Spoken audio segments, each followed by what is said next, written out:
굿모닝 마켓입니다. 간밤 뉴욕 증시는 한국의 정치적 불확실성을 이 시장에서 반영을 하면서 흔들리는 듯 싶다가 금세 다시 또 자리를 찾는 모습이었습니다.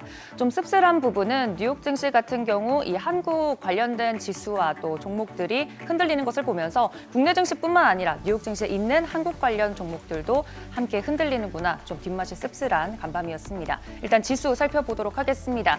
3대 지수 어제와 비슷하게 혼조세로 마감이 되긴 했습니다. 다우지수만 0.17% 소폭 하락했고 S&P 500은 0.05%, 나스닥이 0.40% 상승하면서 마감했습니다. 부러운 점은 뉴욕 증시는 이 지수가 올랐다 하면 마감이 되면 신고가 행진을 보이고 있다는 점인데요. 주요 종목들 흐름을 보시면 어제는 이 M7의 독주가 돋보였는데 간밤에는 조금씩 엇갈린 흐름을 보이기도 했습니다. 또 장 마감으로 갈수록 상승폭을 조금씩 키워내는 모습이었는데 애플 1.28%대, 또 엔비디아도 이 계엄령 선포 소식에 장중 한데 흔들렸지만 해제 소식이 들린 뒤로는 반등하면서 1.18% 오르면서 마감이 됐습니다. 마이크로소프트도 막판에 좀 힘을 내주었고요. 아마존도 1%대, 알파벳은 강보합권에서 마감이 됐습니다. 그런데 참고로 새로운 CEO를 물색하고 있는 인텔이 6% 이상 급락을 하면서 반도체 지수 자체는 0.38% 하락으로 마감이 됐습니다. 이어서 6위부터 10위도 살펴보도록 하겠습니다. 메타의 경우 3.51% 상승으로 마감이 됐는데요. 메타의 경우에는 말씀드렸던 것처럼 트럼프 당선인과 관계 개선을 원한다는 소식과 더불어서 이 마크 저크버그가 CEO가 원자력 발전을 위한 파트너사를 모집하고 있다는 개별 이슈에 또 3% 오른 것으로 보입니다. 반면 테슬라의 하락이 눈에 띄는데요. 일론 머스크 CEO에 대한 성과급 지급이 미국 법원에 의해 기각됐다는 소식이 들려왔습니다. 법원이 다시 한번 소송을 건 주주들 편을 들어줬습니다. 이 보상안 기각 소식과 더불어서 테슬라의 11월 중국 인도량이 작년 기준 4.3% 하락했다는 소식까지 더해지면서 테슬라는 개별 이슈로 1%대 하락 마감했습니다. 섹터별로 좀 나누어서 보더라도 커뮤니케이션 서비스가 가장 크게 올랐고요. 그 다음으로 기술주, 에너지 관련주들은 흐름이 좋았습니다. 그 밖에 부동산이나 유틸리티, 금융주들이 부진하면서 다우지수가 상대적으로 약세를 보였습니다. 상승 섹터보다는 하락 섹터가 더 많은 하루였습니다. 일단 이번 주는 고용지표 주간이기 때문에 지표 먼저 살펴보도록 하겠습니다. 미 노동부가 발표한 10월 구인 이직 보고서 계절 조정 기준으로 구인 건수가 774만 4천 건으로 집계가 됐습니다. 하향 조정된 9월 수치와 또 시장 예상치보다도 높았는데요.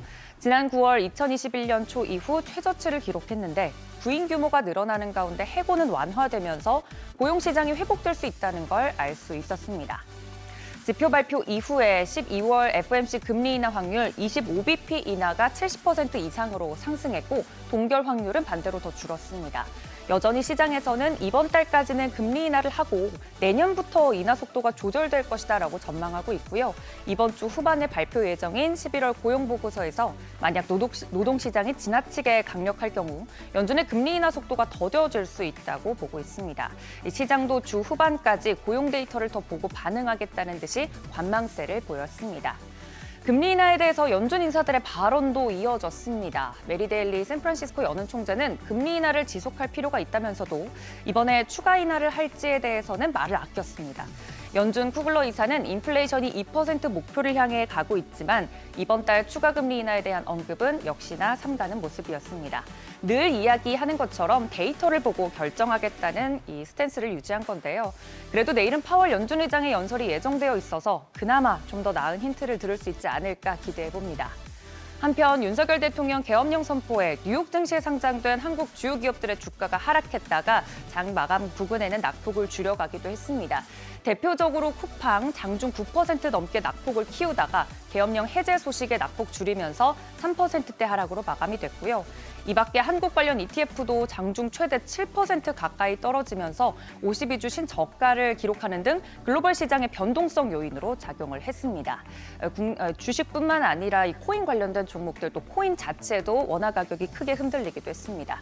국채 수익률도 보도록 하겠습니다. 2년물, 단기물 위주로 하락세 이어가는데요. 2년물은 4.182%대 하락한 반면 10년물 국채 수익률 같은 경우 4.28%대의 상승으로 마감이 됐습니다. 유가는 오펙과 오펙 플러스의 증산 연기 소식에 국제유가 급등하는 모습입니다. WTI 배럴당 69달러 선에, 브렌트유는 배럴당 73달러 선에 상승 마감했습니다. 뉴욕 증시에 상장된 한국 관련 종목들 흐름만 보더라도 오늘 국내 증시에 대한 걱정이 좀 앞서는데요. 부디 예상보다 파고가 크지 않기를 바라봅니다. 굿모닝 마켓이었습니다.